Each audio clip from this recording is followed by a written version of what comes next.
I'm Andrea, 34 years old, and 3 months ago, my own father kicked me and my 8-year-old daughter out of Christmas dinner, in front of 15 relatives, while my little girl was still holding her napkin, waiting for grace. Leave and never return, my sister said with a smile. Christmas is so much better without you, my mother added. I didn't beg. I didn't cry. I simply looked at them and said, then you won't mind me doing this. 5 minutes later, every single person who had just thrown us out was on their knees, begging me to undo what I'd done. Before I tell you what happened, please take a moment to like and subscribe, but only if you genuinely enjoy this story. Drop a comment and let me know where you're watching from and what time it is there. Now let me take you back 18 months ago, the day my husband died. The call came at 3:47 p.m. on a Tuesday. I was parked outside Lily's elementary school, watching kids stream out with their backpacks bouncing. My phone buzzed. Unknown number.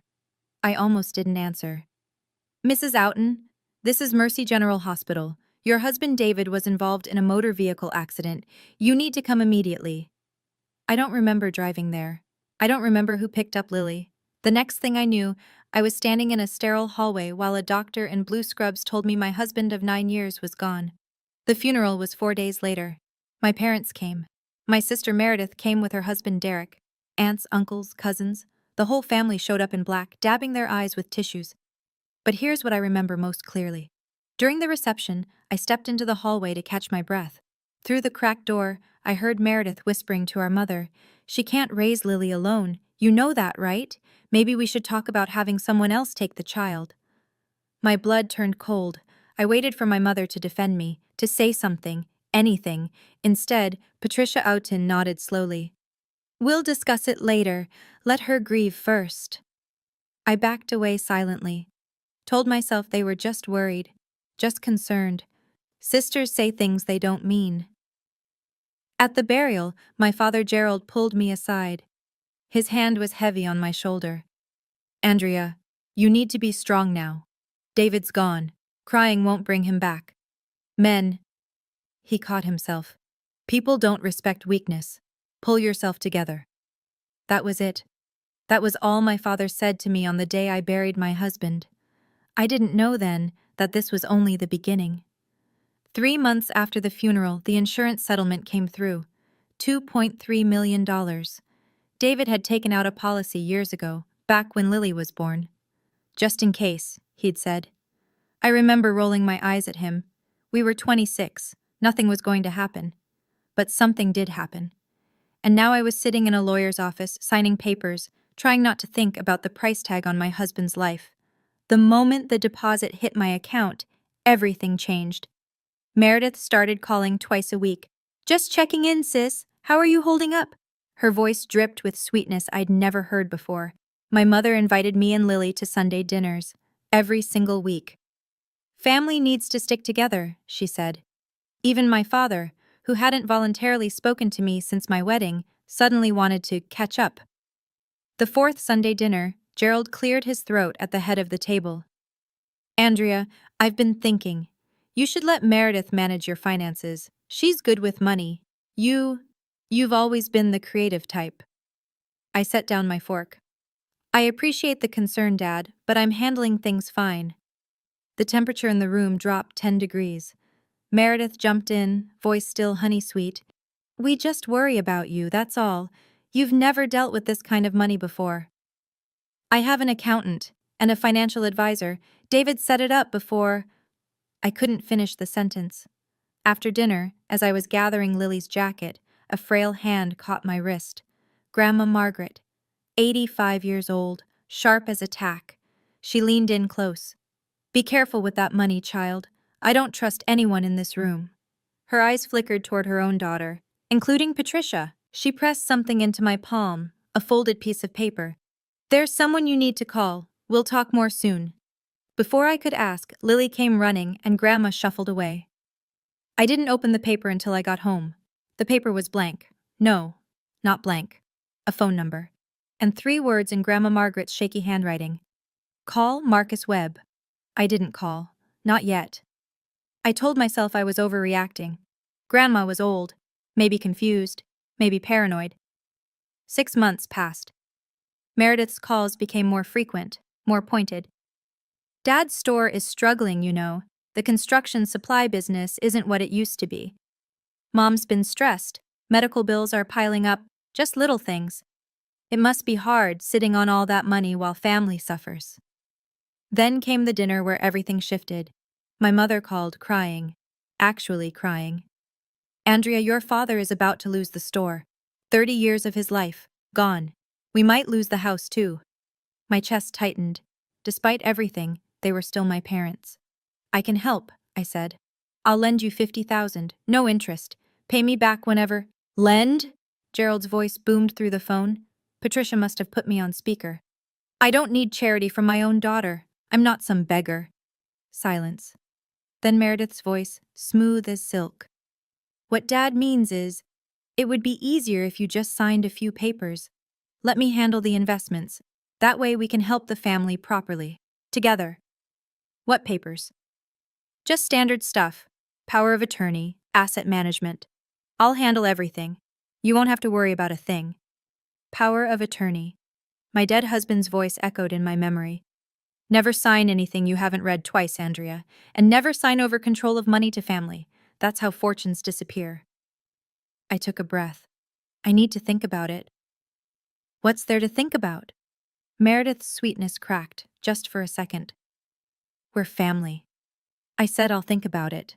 I hung up. That night, I finally called the number Grandma Margaret had given me. Lily was crying when I got home from work the next day. She was curled up on her bed, face buried in her pillow, shoulders shaking. My heart cracked. Baby, what happened? She wouldn't look at me. Nothing.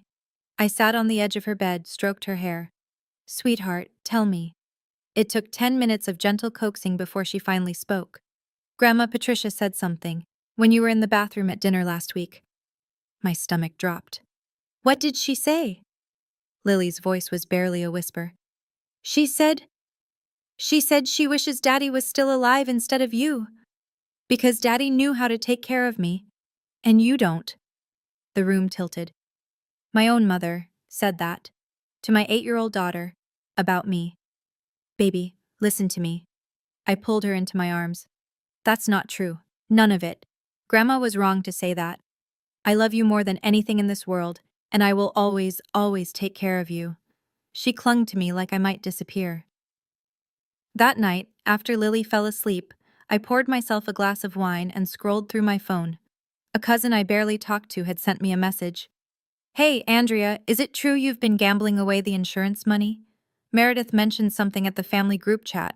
Just wanted to check if you're okay. Gambling? I opened Facebook. Searched for the family group I'd been quietly excluded from. Through a cousin's screenshot, I saw it. A post from Meredith, dated 2 weeks ago.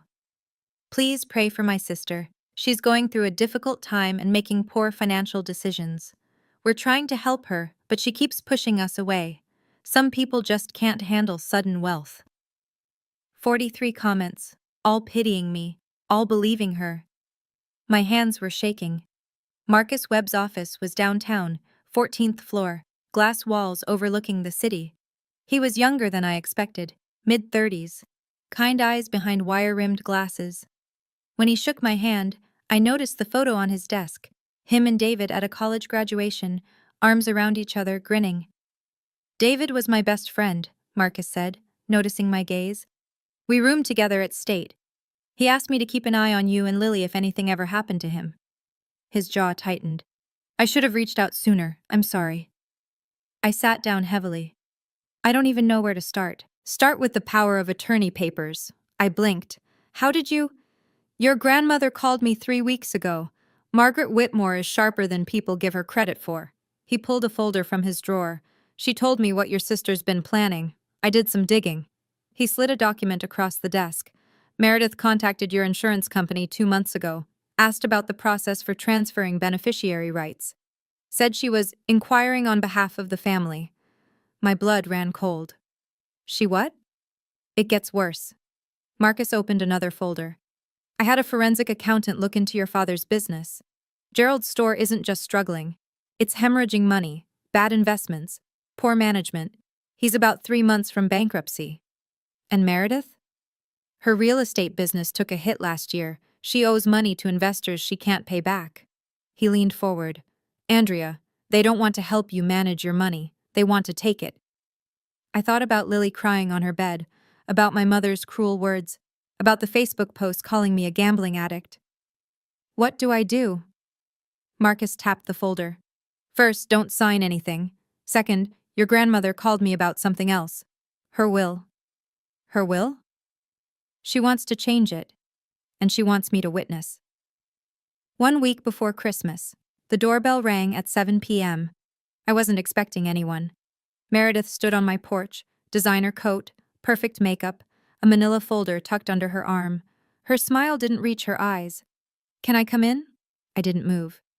Lily's doing homework. This won't take long. She pushed past me into the living room. I closed the door slowly, buying time. What do you want, Meredith? She set the folder on my coffee table. I want you to sign these. For the family. I didn't touch it. I already told Dad no. You told Dad no. She tilted her head. You didn't tell me no. I'm telling you now. No. Her smile flickered. Andrea, I'm trying to help you. Help me? By telling everyone I'm a gambling addict? Her face went blank for half a second. Then the mask slid back on. I never said addict. I said you were making poor decisions, which you are, sitting on $2 million while your family drowns. Your poor decisions aren't my responsibility. Excuse me? I offered to help. Dad refused. Now you want me to hand over control of everything? That's not help. That's theft. Her voice dropped. Cold. You don't know what you're doing. You never have. You married David and got lucky. That's it. You're not smart. You're not capable. You're just a widow with a windfall.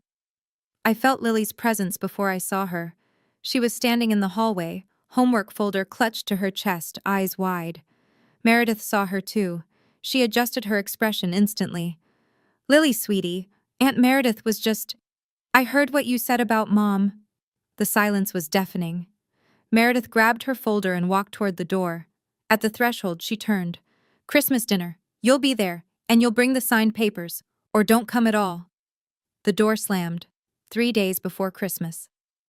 My phone rang at 6 a.m. Dad. I answered against my better judgment. Hello? You're coming to Christmas dinner, not a question. Good morning to you too, Dad. Don't get smart with me, Andrea. You'll be there. 7 o'clock, Grandma Margaret's house. I was already planning to come. Lily wants to see Grandma. A pause, then. And you'll sign those papers Meredith prepared. I closed my eyes. Dad? This is not a discussion. His voice hardened. This is not a request. You will sign those documents, or you won't set foot in this family again. You're threatening to disown me over money? I'm telling you to do what's right for once in your life. David carried you for 9 years. Now it's time to carry your weight. David carried me. 9 years of partnership, building a home, raising a daughter, supporting each other through every struggle, reduced to me being carried. I'm not signing anything. Then don't bother showing up. We don't want you there. Does Mom know you're saying this? He laughed bitterly. Who do you think told me to call? The line went dead. I sat on the edge of my bed, phone in my hand, heart pounding. Lily appeared in my doorway, rubbing her eyes. Mommy? Who was that? I forced a smile. Just Grandpa, baby. Go back to sleep. Are we still going to see Grandma Margaret for Christmas? I thought about the envelope Grandma had slipped me at our last visit, the one she'd whispered about. Open it when you need strength, she'd said. I thought about Marcus's warnings, about the papers in that manila folder, about everything I stood to lose. Yes, sweetheart. I pulled her into a hug. We're going. I knew it was a trap. I just didn't know how deep it went. Christmas Eve. Grandma Margaret's house. I went alone, leaving Lily with a neighbor. Some conversations aren't for children's ears. Grandma answered the door herself. 85 years old, spine straight as a ruler, eyes bright with something I couldn't name. I knew you'd come early. She ushered me into her study, closed the door, locked it.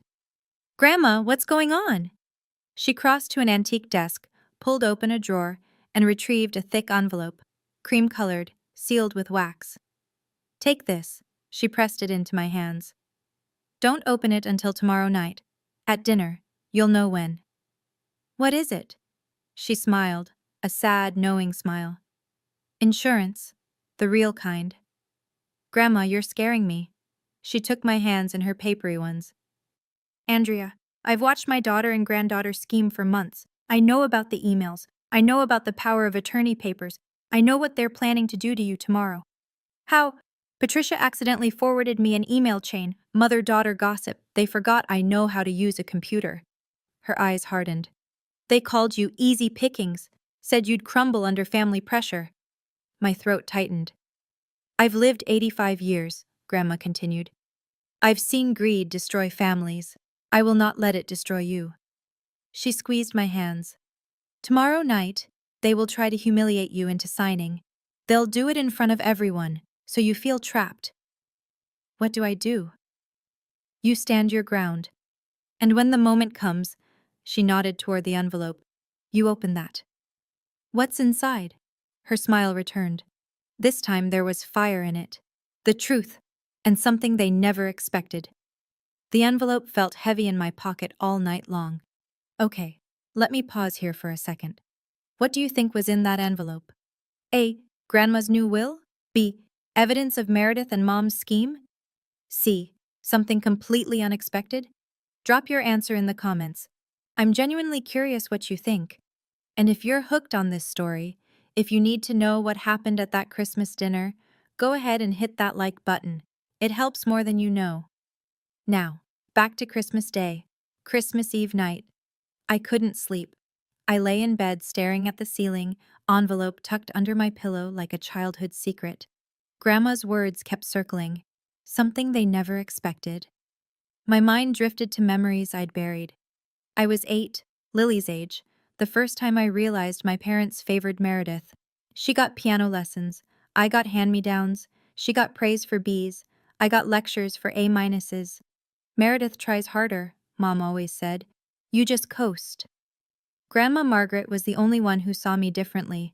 She used to pull me aside at family gatherings, press butterscotch candies into my palm, and whisper stories about the house. This old place has seen 3 generations of Whitmores, she'd say. One day, it'll belong to someone who truly loves it, not someone who just sees dollar signs. I always assumed she meant Meredith, the perfect one, the successful one. Now I wasn't so sure.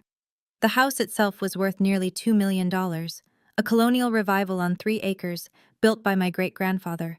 Everyone knew Grandma would leave it to family. The only question was who. Meredith had talked about it for years. When Grandma passes, Derek and I will renovate, turn it into something modern, maybe sell it if the market's right. Grandma had overheard that conversation once. I remembered her face, tight, hurt, quickly masked. A soft knock on my door. Mommy? Lily's voice, sleep thick. I can't sleep. Can I stay with you? I pulled back the covers. She climbed in, warm and small. Mommy, are we really going to Grandma Margaret's tomorrow? Yes, baby. Even though Grandpa's mad at us? I kissed her forehead. Grandma wants to see us. That's what matters. Lily was quiet for a moment. Then, I love Grandma Margaret's house. It feels like a hug. A hug. That's exactly what it felt like. Christmas morning. My phone buzzed at 8 a.m. Marcus. Merry Christmas, he said. I have something for you. You're working on Christmas? This couldn't wait. His voice was tight. Your grandmother forwarded me an email last night. The original chain between Meredith and your mother. I sat up in bed, heart hammering. What does it say? I'm reading it now, dated April 15th, 2 weeks after David's funeral. He paused. Andrea, I need to read this to you. Are you sitting down? Yes. Marcus cleared his throat. We need to move before she gets smart. You know how pathetic Andrea is. She'll believe anything if we frame it as helping the family. Dad's store is the perfect excuse. My stomach turned. The plan is simple, Marcus continued. Get her emotional, isolated, make her feel guilty for having money while we struggle. Then present the papers as a favor. She won't even read them. She never reads anything. I couldn't breathe. Timeline: pressure through summer, escalate in fall, close the deal by Christmas, family gathering, maximum witnesses. She won't say no in front of everyone. Silence. Andrea, you still there? They planned this. My voice sounded far away. Since April. Since 2 weeks after your husband's funeral. I have the full chain, timestamps, everything. He paused. I've printed copies, 3 sets. I can be at Grandma's house by 8 tonight. Tonight? Your grandmother suggested it, said you might need backup. I thought about the envelope under my pillow, about Grandma's knowing smile, about 15 relatives who would witness whatever happened tonight. Marcus. Yeah? Bring everything. I hung up. This afternoon, I would walk into my grandmother's house carrying 2 weapons, the envelope she gave me and the truth. They wanted a Christmas dinner performance? They were going to get one. 4:30 p.m. Grandma Margaret's house. Lily held my hand as we walked up the cobblestone path. The old colonial glowed with warm light, every window flickering with candles. Wreaths on every door, the smell of roasted turkey drifting from the kitchen. Picture perfect, like a Christmas card designed to hide the rot underneath.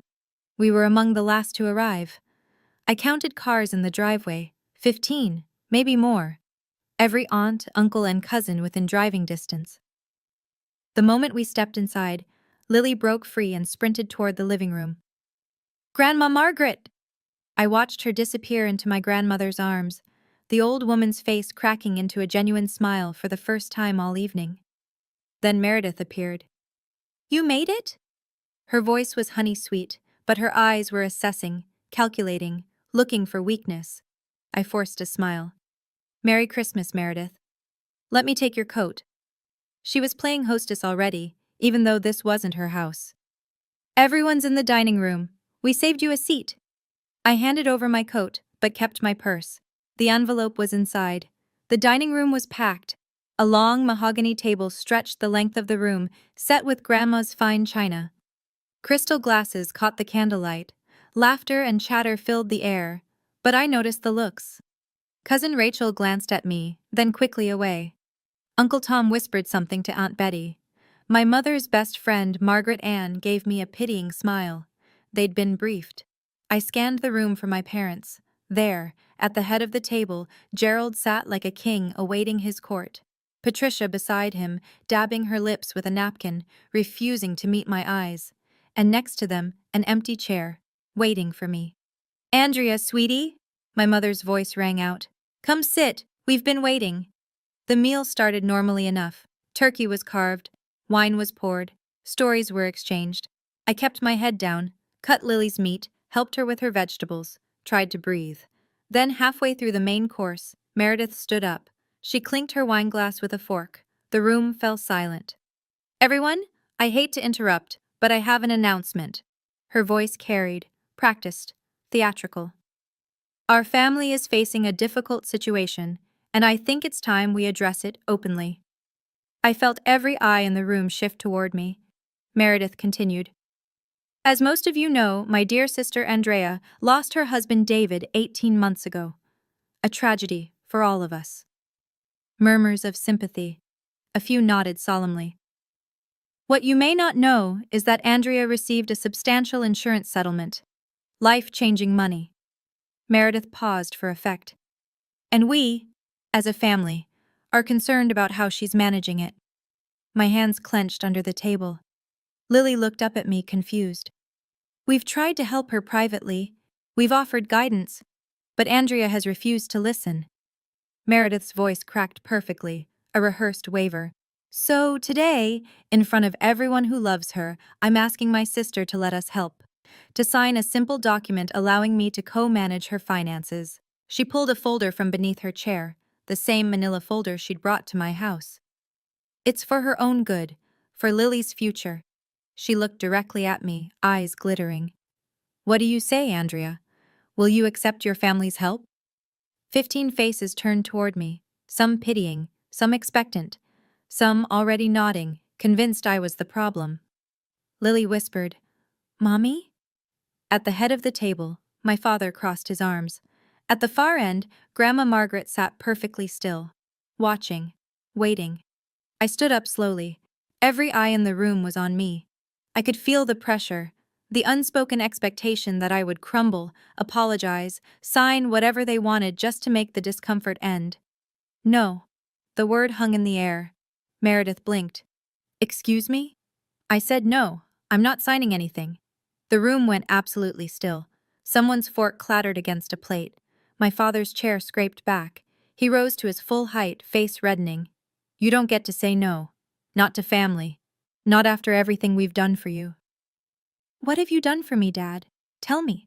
What exactly have you done? We raised you, gave you everything. And this is how you repay us? By hoarding money while your own family suffers? My mother finally looked at me. Her eyes were cold. Andrea, you've always been selfish. Even as a child, some things never change. I offered to help, I said, fighting to keep my voice steady. I offered Dad $50,000, no interest. He refused. Because it was insulting, Gerald slammed his palm on the table. China rattled. You have millions sitting in a bank account while my life's work collapses and you offer me scraps? Meredith stepped closer, voice dripping with false concern. See? This is what we're dealing with. She doesn't understand money. She doesn't understand family. She needs guidance. She needs a keeper, someone muttered. I didn't see who. Lily had started crying silently. Tears streamed down her face as she watched her grandfather scream at her mother. Only Grandma Margaret moved. She reached over and pulled Lily into her lap, shielding her, but she said nothing, not yet. Sign the papers, Andrea. My father's voice was iron. Or get out of this house. I looked around the room. Not a single person spoke up for me. My father pointed at the door. Out, you and that child, right now. Meredith nodded, arms crossed, satisfied. You should leave and never come back. We've tried to help you, Andrea. God knows we've tried, but you're beyond help. I looked at my mother, my own mother, waiting for her to say something, anything, a single word of defense. Patricia smoothed her napkin, then looked me dead in the eyes. Christmas would be so much better without you here. It always has been. My lungs stopped working. Lily's sob cut through the silence, raw, heartbroken. She was 8 years old, and her grandmother had just said the world would be better without her mother. Cousins shifted uncomfortably. Aunts looked away. Uncles studied their plates. No one spoke. No one defended us. It was the loneliest moment of my life. I reached for Lily, ready to scoop her up and run, ready to leave and never look back. But then I felt Grandma Margaret's hand on my arm. Wait. Her voice was quiet, but it cut through everything. She was looking at me with something fierce in her eyes, something that said, not yet. And I remembered the envelope in my purse. Her words from the night before. You'll know when. This was when. I straightened my spine, looked at my father, my mother, my sister. Okay, I said calmly. If you want me to leave, I'll leave.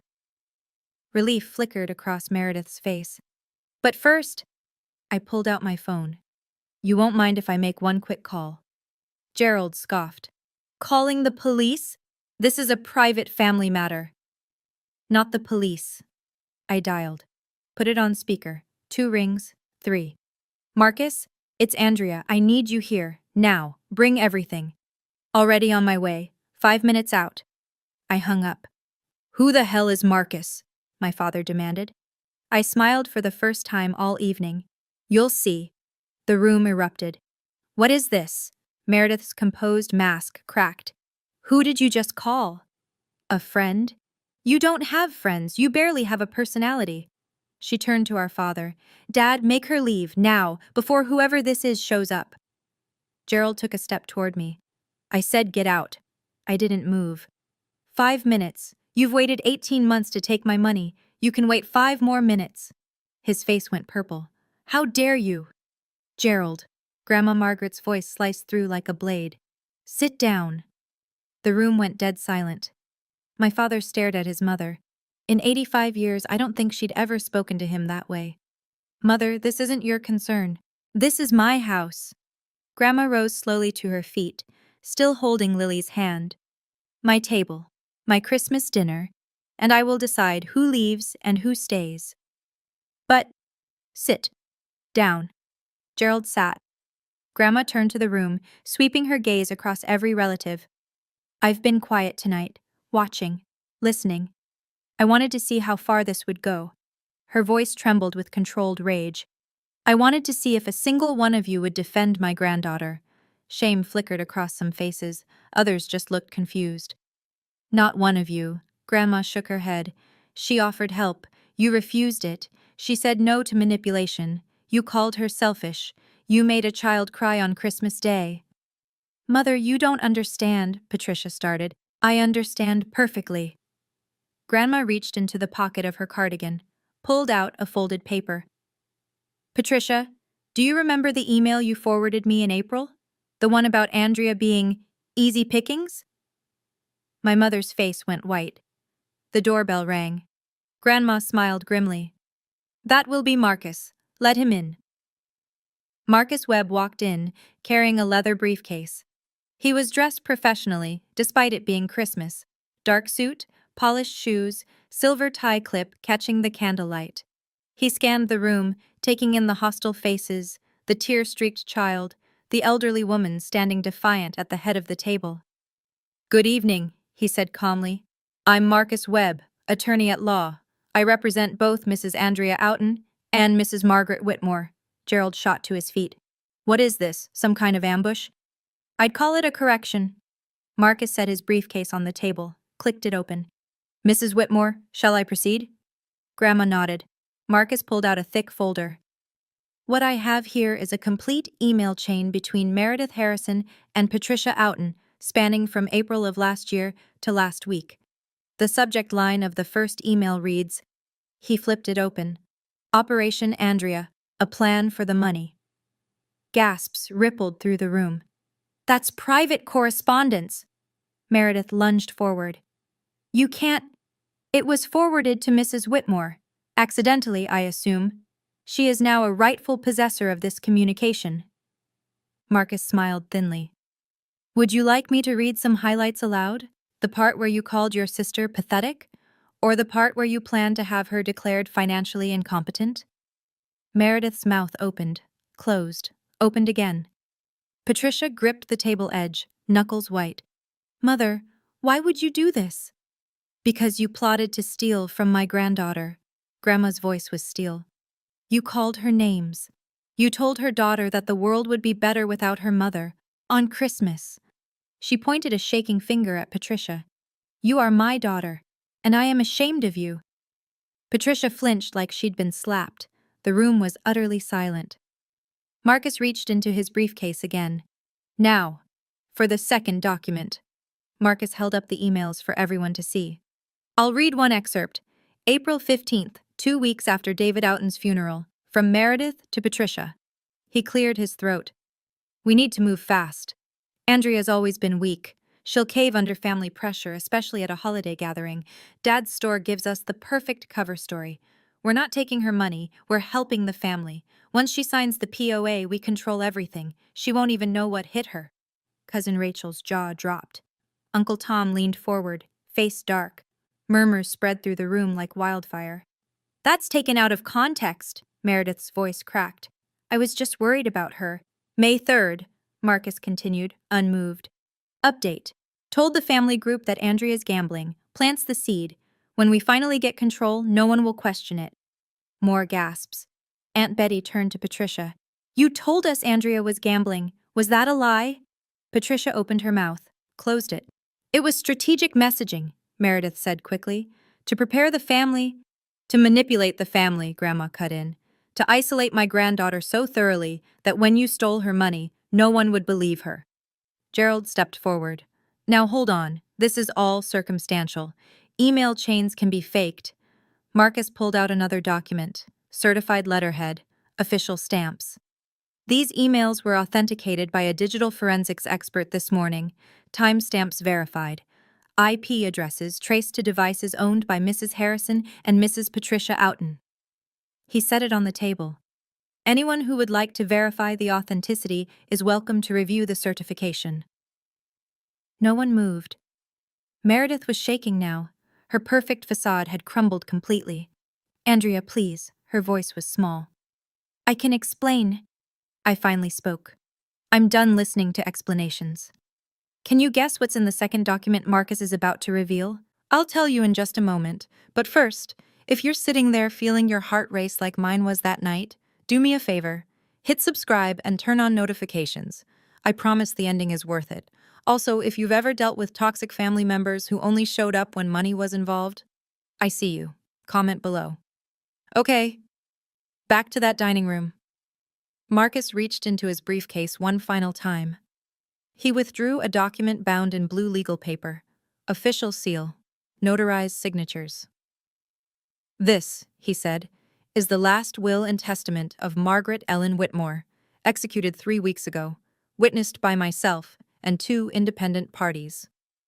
The temperature in the room dropped 10 degrees. Patricia stood so abruptly her chair fell over. "Mother, what did you do?" Grandma Margaret remained seated, hands folded in her lap, perfectly composed. "I did what I should have done years ago. I protected the people who actually deserve protection." "Mother, you promised—" "I promised nothing." Grandma's voice was ice. "You assumed, Meredith assumed, everyone in this family assumed they knew what my will contained." She smiled coldly.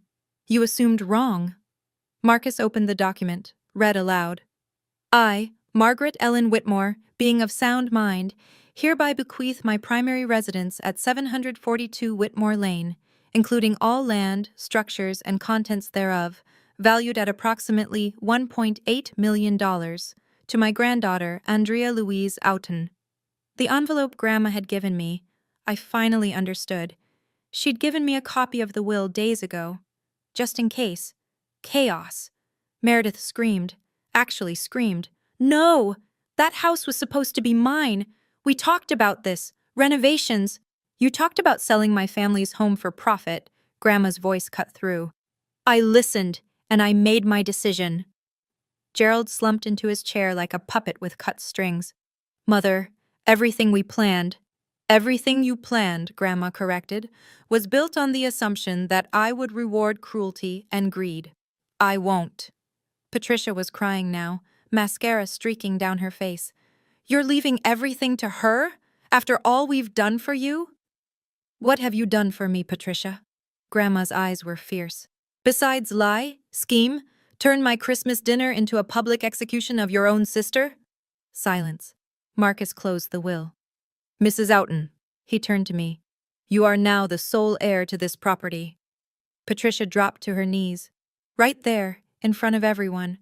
Grandma's antique Persian rug bunching under her as she crawled toward me. "Andrea, baby, I didn't mean it. Any of it. I was just trying to help the family. We were scared. Your father's business. I never meant to hurt you." I watched my mother grovel. The woman who told my daughter the world would be better without me. The woman who plotted for 18 months to steal my inheritance. Gerald stood frozen, mouth opening and closing like a fish. Meredith tried a different approach. She grabbed my arm, tears streaming down her face. Real tears this time. "I'm sorry, I'm so sorry, I was desperate. Derek doesn't know about my debts. If this gets out, my marriage, please, Andrea, please." Cousins stared. Aunts covered their mouths. Uncle Tom shook his head slowly, disgust written across his face. I heard whispers. "I can't believe they lied about the gambling. All this over money? On Christmas?" Poor Andrea. Poor Lily. Lily. I looked at my daughter, still nestled in Grandma Margaret's arms, watching her aunt and grandmother beg on the floor. She was only 8. She shouldn't be seeing this. I gently pulled my arm from Meredith's grasp. "Everyone, please, get off the floor." Patricia looked up, hope flashing in her eyes. "You'll forgive us? You understand we were just—" "I understand perfectly." I kept my voice calm, level. "You lied to the entire family about me. You tried to steal from me. You made my daughter believe I was worthless." "Andrea, I don't need to stand here and watch you cry." I stepped back. "I just need you to know that I see you. All of you. And I'm done pretending I don't." I walked over to where Meredith was still kneeling, crouched down, met her eyes. "Do you remember what you said to me last week? In my living room?" She wouldn't look at me. You said I wasn't smart, that I married David and got lucky, that I'm just a widow with a windfall. I paused. My 8-year-old daughter heard every word. Meredith flinched. You told me to leave and never return. Tonight, you said Christmas would be better without me. I stood up. That's fine. I'm going to give you exactly what you asked for. I turned to the room, to the Yi. I'm not going to sue anyone. I'm not going to press charges. I'm not interested in revenge. My voice was steady, strong. David would have been proud. But I am going to protect myself and my daughter. From now on, there will be boundaries. I looked at my father. He couldn't meet my eyes. You chose money over your son-in-law's memory, over your daughter, over your granddaughter. I shook my head. That was your choice, not mine. I looked at my mother, still on her knees. You told Lily the world would be better without me.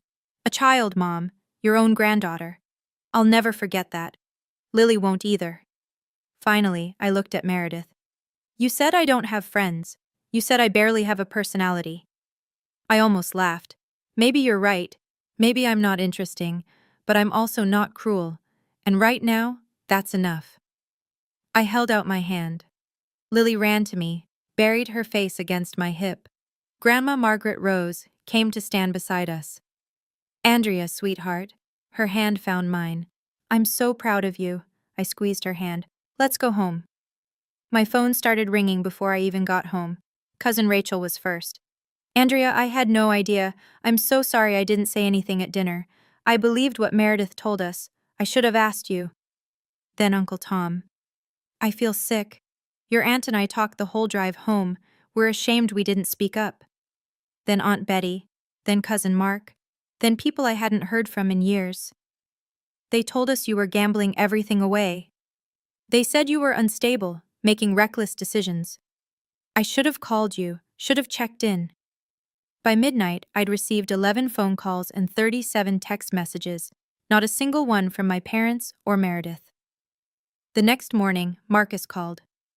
The family network is going nuclear. Your grandmother's been getting calls all morning. People are furious, not at you, at Patricia and Meredith. I rubbed my eyes. I didn't want this.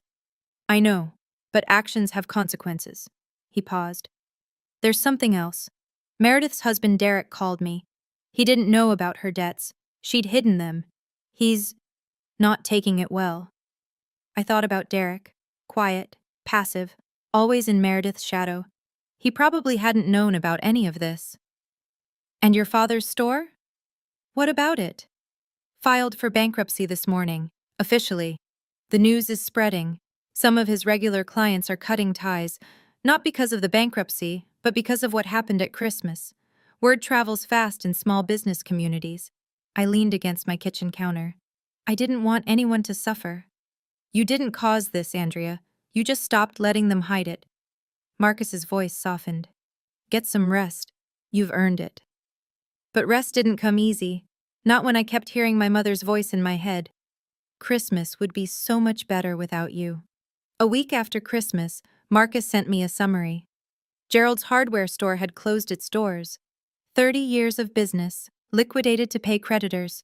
He'd have to sell the smaller house he and Mom lived in to cover the remaining debts. Meredith lost 3 major clients. Word had spread among her real estate circles, not about the inheritance drama, but about the family meeting that went wrong. In the business world, reputation is everything. Hers was crumbling. Derek had moved into his brother's apartment. He wasn't filing for divorce, not yet, but he wasn't coming home either. I read the summary twice, then set it down. I didn't feel victorious. I felt tired, sad, hollow. Lily was playing with Lego blocks in the living room. I watched her build a little house, complete with tiny windows and a red door. Mommy? She looked up. Is Grandpa going to be okay? I sat down beside her. I don't know, sweetie. I feel bad for him, even though he was mean. Out of the mouths of babes. I do too. I helped her snap a roof piece into place. Sometimes people make choices that hurt others, and then they have to live with what happens next. Did we make them get in trouble? I thought carefully before answering. No, baby. We just told the truth. What happened after? That was because of choices they made, not us. She considered this, nodded slowly. Okay. I pulled her into a hug. I didn't want to see my family suffer. I hadn't set out to ruin them. All I'd wanted was to be left alone, to protect my daughter, to honor David's memory by building a stable life. But Marcus was right, actions have consequences. And sometimes, the truth is its own form of justice. 2 weeks after Christmas, Grandma Margaret called. I have a question for you, she said without preamble. And I need you to answer honestly. Of course, Grandma.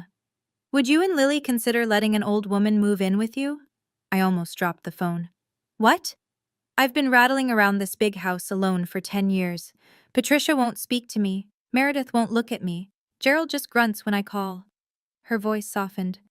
But Lily hugs me like I matter. And you, Andrea, you've never once asked me for anything. Grandma, I can't ask you to leave your home. You're not asking. I'm offering. She paused. The house is yours, technically, after I'm gone. But until then, I don't want to live in it alone anymore. I want to be somewhere I'm actually wanted. My throat tightened. I thought about our small apartment. 2 bedrooms, a cramped kitchen. Nothing like the colonial mansion Grandma had called home for 60 years. Our place is tiny, I warned her, and Lily has nightmares sometimes, and I can't cook nearly as well as you. Andrea. Her voice was warm. I don't need a mansion. I need a family, a real one. I heard Lily in the background, asking who I was talking to. Hold on, Grandma. I covered the phone. Lily, how would you feel if Grandma Margaret came to live with us? Her face lit up like the Christmas tree we never got to enjoy. Really? Like forever? I put the phone back to my ear. I think that's a yes. Grandma laughed. A real laugh, full and bright. I'll start packing tomorrow. For the first time since David died, my apartment felt like it might become a home again. 1 month later. Grandma Margaret's antique armchair sat in the corner of our tiny living room, looking absurdly elegant next to my second-hand sofa. Her collection of ceramic cats lined the windowsill. Her knitting basket lived permanently beside the TV. It shouldn't have worked. But somehow, it did. Every evening, the 3 of us ate dinner together at our little kitchen table. Grandma taught Lily how to make her famous apple pie. Lily taught Grandma how to use video calls. I listened to stories about my great-grandfather I'd never heard, about the house, the family history, the dreams that built it all. The insurance money sat untouched in an investment account, growing quietly. I'd set up a trust for Lily's education. The rest would wait until she was older, until she could decide what to do with her future herself. I kept working my job, kept showing up, kept building something small and stable. One night, after Lily was asleep, Grandma and I sat on the balcony, watching stars. Do you regret it? I asked quietly. Giving up the house? Cutting off Patricia? She was silent for a long moment. No. Her voice was steady. That house was just walls and wood. What Patricia and Meredith did, that was a betrayal of everything family should mean. She reached over, patted my hand. You and Lily are my family now. Real family. The kind that stays. I felt tears prick my eyes. Thank you, Grandma, for believing in me when no one else did. She smiled in the darkness. You didn't need my belief, Andrea. You just needed to believe in yourself. She squeezed my hand. Which you did. That Christmas night, when you stood your ground, that was all you. I leaned my head against her shoulder, and for the first time in a long time, I felt at peace. 3 months after Christmas. My phone rang. Unknown number. I answered cautiously. Hello? Andrea. My mother's voice. Small, tired, defeated. It's Mom. I almost hung up. Please don't hang up. Please, I just need 5 minutes. I walked to the balcony, closed the door so Lily wouldn't hear. I'm listening. I know what I did was unforgivable. Patricia's voice cracked. The things I said, to you, to Lily, I can't take them back. I wish I could. You told my daughter the world would be better without me. Silence. Then. I know. I was I was so scared, Andrea. Your father was falling apart. Meredith kept saying this was the only way. I let myself believe it because it was easier than standing up to them. That's not an excuse. It's not, you're right. She was crying now. I'm not asking you to forgive me, I wanted to hear Lily's voice, just once. It's been 3 months. I watched the city lights blink below. Mom. Yes? I'm not going to pretend everything is fine. I'm not going to let you hurt Lily again, but I took a deep breath. I'm also not going to punish you forever. That's not who I want to be. What does that mean? It means I need more time. A lot more time. And when I'm ready, if I'm ever ready, I'll reach out. I paused. But the reaching out has to come from me, not you. Do you understand? Yes. Her voice was barely a whisper. Yes, I understand. Okay. Andrea? What? I'm sorry. I'm so, so sorry.